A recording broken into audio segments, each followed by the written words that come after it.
आता एक मोठी बातमी। जम्मू काश्मीरच्या पहलगाममध्ये दहशतवादी हल्ल्यामध्ये 26 निष्पाप पर्यटकांचा मृत्यू झाला आणि त्यानंतर देशभरात संतापाची लाट आहे।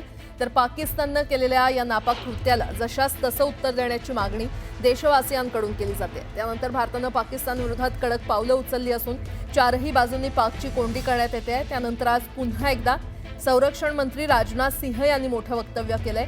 जे करोडो देशवासियांच्या मनात आहे तेच घडणार आहे असं राजनाथ सिंह यांनी एका कार्यक्रमात म्हटलं। मोदींच्या नेतृत्वात देशाला जे वाटतं तेच होईल असं सांगत त्यांनी पाकिस्तानला थेट इशारा दिलाय। साथियों, एक रक्षा मंत्री के रूप में मेरा दायित्व है कि मैं अपने सैनिकों के साथ मिलकर देश की सीमाओं की सुरक्षा सुनिश्चित करूं और मेरा यह दायित्व है कि अपनी सेना के साथ मिलकर देश के ऊपर आंख उठाने वालों को मुंहतोड़ जवाब दूं।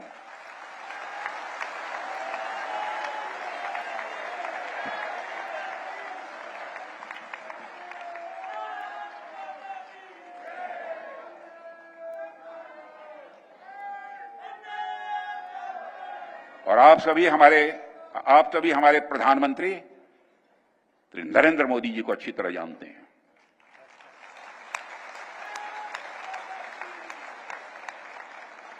उनकी कार्यशैली से भी अच्छी तरह परिचित हैं, उनकी दृढ़ता से भी अच्छी तरह परिचित हैं।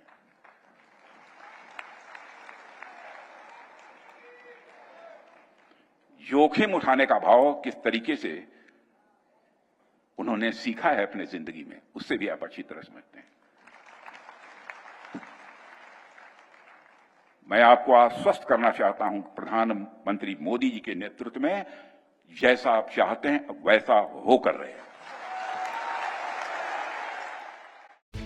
आणि आता एक मोठी बातमी। महायुतीतल्या नाराजी नाट्याचा आणखी एक अंक पाहायला मिळतोय। शनिवारी राष्ट्रवादीच्या माजी मुख्यमंत्र्यांच्या सन्मान कार्यक्रमाला एकनाथ शिंदे यांनी पाठ फिरवली होती। तर काल पर्यटन मंत्री शंभूराज देसाईंनी आयोजित केलेल्या महाबळेश्वर पर्यटन महोत्सवाला उपमुख्यमंत्री अजित पवार हे गैरहजर होते। या कार्यक्रमाला राज्याचे मुख्यमंत्री देवेंद्र फडणवीस उपस्थित होते, मात्र अजित पवार गैरहजर असल्याने चर्चांना उधाण आलंय। रखडलेल्या पालकमंत्री पदाचा वाद, मंजूर न होणारा निधी आणि अडकवल्या जाणाऱ्या फाईल्स यानंतर आता महायुतीतील शिवसेना आणि राष्ट्रवादी काँग्रेसमध्ये वादाचा नवा अंक सुरू झाल्याची चर्चा सध्या सुरू आहे। की मला माननीय सीएम साहेबांनी, दोन्ही डीसीएम साहेबांनी पर्यटन विभागाला चालना देण्यासाठी काम करण्यासाठी मोकळीक दिलेली आहे। त्यामुळं थोडी आज अजितदादा हवे होते, म्हणजे थोडंसं वित्तीय भार जर त्याने आम्हाला अधिक हलका करून दिला असता वित्त विभागाकडनं, तर मग दरवर्षी एकाच्या ऐवजी 2 विभागात आपल्याला फेस्टिवल करता आले असते। पण अजितदादांकडे आम्ही मकरंदाबांना घेऊन जाऊ साहेब, मकरंदाबांना नेलं की मग नाही फारशी अडचण यायची।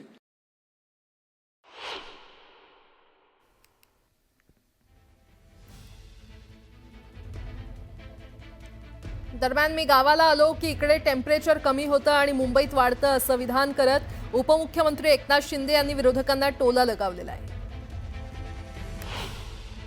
मुख्यमंत्री महोदय, मी जेव्हा गावी येतो तेव्हा इकडचं टेम्परेचर खाली असतं आणि मुंबईचं टेम्परेचर वाढतं आणि मग विरोधक काही लोक आपले हितचिंतक आणि वृत्तवाहिन्या हेडलाईन बनवतात। मी देखील त्याचा आनंद घेत असतो। आणि आता एक मोठी बातमी। दहशतवाद्यांविरोधात पथकानं पुण्यातील चरहोलीमध्ये मोठी कारवाई केलेली आहे। नक्षलवादाच्या आरोपाखाली प्रशांत कांबळे उर्फ लॅपटॉप याला राज्य दहशतवाद विरोधी पथकानं रविवारी पिंपरी चिंचवड परिसरातील चरहोली भागातून अटक केलेली आहे। ठाणे इथे दाखल झालेल्या गंभीर गुन्ह्यात तो गेले 15 वर्ष फरार होता। कांबळे याच्या विरुद्ध एटीएसच्या मुंबईतील काळा चौकी पोलीस ठाण्यात 2011 मध्ये गुन्हा दाखल करण्यात आला होता आणि तेव्हापासून तो फरार झाला होता। तर गेले काही वर्ष तो फरार होता। शहरी भागात बंदी घातलेल्या माओवादी संघटनेच्या विचारधारेचा प्रसार तो करत होता। दरम्यान एटीएसकडून त्याचा शोध घेण्यात येत होता।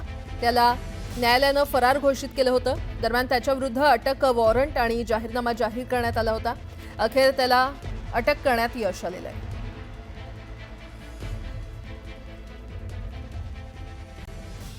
नमस्कार, सुप्रभात, गुड मॉर्निंग. मी प्राजक्ता तांडेल. तुम्ही पाहताय न्यूज 18 लोकमत. सकाळच्या पहिल्या बातमीपत्रामध्ये आपलं सगळ्यांचं स्वागत. बातमीपत्राच्या सुरुवातीला 12वीच्या विद्यार्थ्यांसाठी एक महत्त्वाची बातमी आहे. महाराष्ट्र राज्य उच्च माध्यमिक शिक्षण मंडळाच्या वतीनं घेण्यात आलेल्या 12वी परीक्षेचा निकाल आज जाहीर होणार आहे. राज्य शिक्षण मंडळानं याबाबत घोषणा केलेली आहे. विद्यार्थ्यांना दुपारी 1 वाजता ऑनलाईन पद्धतीनं हा निकाल पाहता येणार आहे. निकाल mahasscboard.in या अधिकृत संकेतस्थळावर निकाल तपासता येणार आहे. यावर्षी 12वी बोर्डाच्या परीक्षा 11 फेब्रुवारी ते 11 मार्च 2025 या कालावधीमध्ये घेण्यात आल्या होत्या. त्यासाठीची प्रात्यक्षिक परीक्षा त्यापूर्वी 24 जानेवारी ते 10 फेब्रुवारी 2025 या दरम्यान घेण्यात आल्या होत्या. तर परीक्षेसाठी सुमारे 8.1 लाख विद्यार्थी, 6.9 लाख विद्यार्थिनी आणि 37 ट्रान्सजेंडर विद्यार्थ्यांनी नोंदणी केली होती. पुणे, नागपूर, छत्रपती संभाजीनगर, मुंबई, कोल्हापूर, अमरावती, नाशिक, लातूर आणि कोकण या 9 विभागीय मंडळांमार्फत परीक्षा घेण्यात आली होती.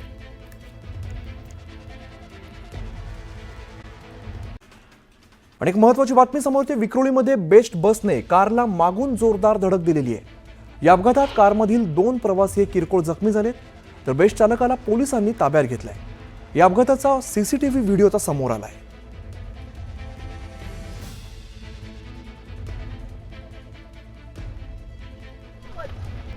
विक्रोळीमध्ये ही सगळी घटना घडली आहे. बेस्ट बसची कारला जोरदार धडक बसली आहे. आपण डॅशकॅम मधला हा व्हिडिओ बघतो.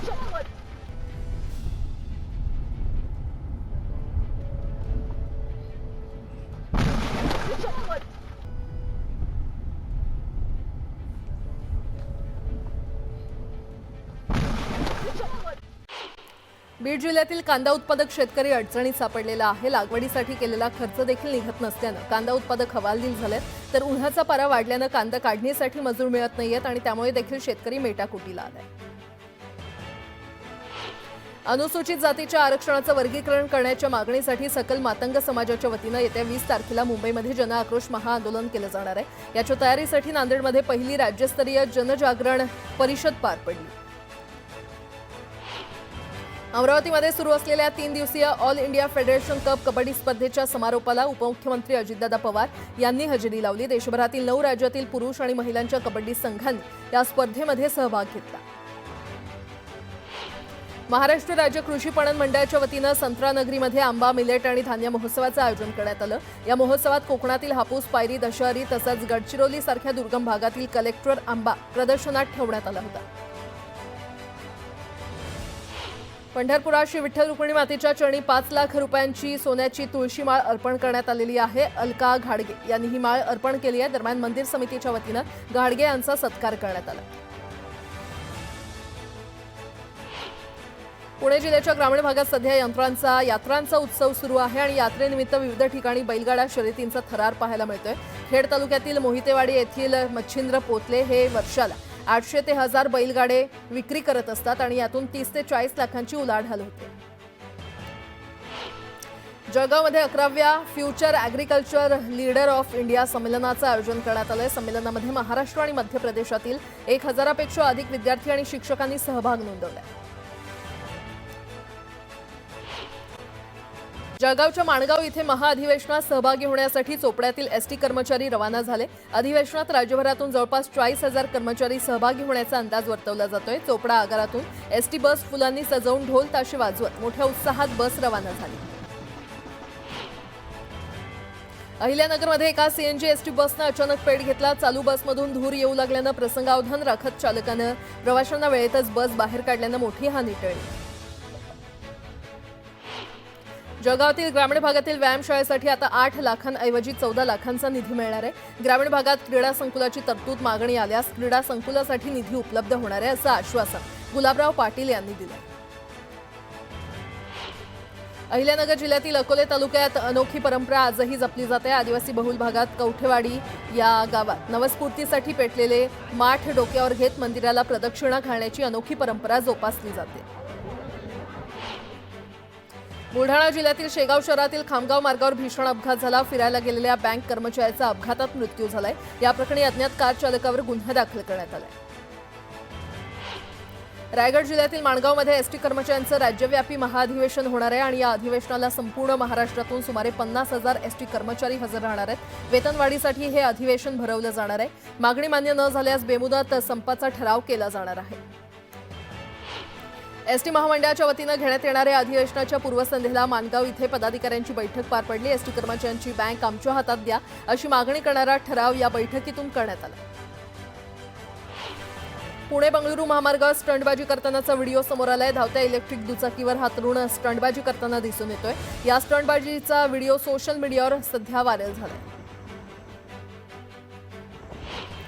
पुणे मुंबई महामार्गावर मोठी वाहतूक कोंडी झाली होती. वडगाव ब्रिजवर वाहनांच्या लांबच लांब रांगा लागल्या. सलग आलेल्या सुट्ट्यांमुळे महामार्गावर वाहतूक कोंडी झाली असल्याचं पाहायला मिळालं. पुण्याच्या कात्रज परिसरातील कचरा डेपोला भीषण आग लागली. या आगीमध्ये कोणतीही जीवितहानी झाली नसल्यानं मोठा अनर्थ टळला. चंद्रपूर जिल्ह्यातील राजुरा उपविभागात जोरदार गारपीट झाली. बल्लारपूर, गोंडपिंपरी, राजुरा, कोरपना आणि गडचांदूर इथे गारांचा वर्षाव झाला. त्यामुळे आंब्यांचं मोठं नुकसान झालंय आणि त्यामुळे आंबा बागायतदार शेतकऱ्यांच्या चिंतेमध्ये वाढ झाली. वर्ध्याच्या सेलू तालुक्यातील काही गावात अवकाळी पावसासह गारपीट झालंय. गारपिटीमुळे पपई, केळी तसंच इतर फळ पिकांचं नुकसान झालंय. चंद्रपूरच्या विविध तालुक्यांमध्ये वादळी वाऱ्यासह पावसानं हजेरी लावली आहे तर काही ठिकाणी गारपिटीचा तडाखा बसलाय. या पावसामुळे नागरिकांना उष्णतेपासून दिलासा मिळालाय.